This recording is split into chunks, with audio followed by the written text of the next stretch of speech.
iba pa rin talaga yung sincere kang nakakatulong sa mga clients mo.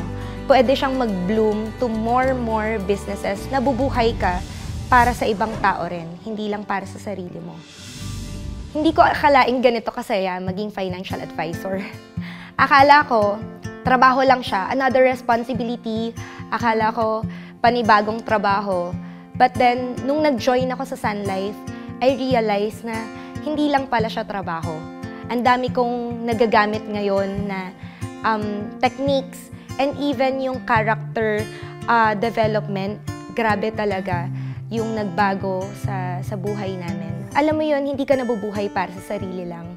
Nabubuhay ka, hindi lang din para sa family mo, kung hindi para sa ibang tao. Seeing my clients grow gave me more reason para magstay ako sa Sun Life. Being a financial advisor for 10 years, isa pa lang yung client ko na nakapag-claim. And yung client ko na nakapag-claim is a non-believer of life insurance. And ang kumuha nung insurance niya was her daughter. Nag-sign lang siya dahil yung daughter niya yung magbabayad ng policy. Pero hindi niya talaga na-appreciate what insurance can do for them. After a year, pagkuha niya ng policy, she was diagnosed with cervical cancer.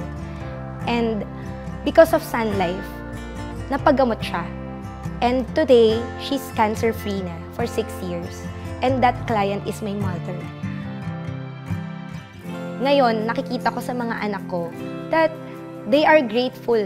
Physically present ako for them sa lahat ng journey nila sa buhay nila.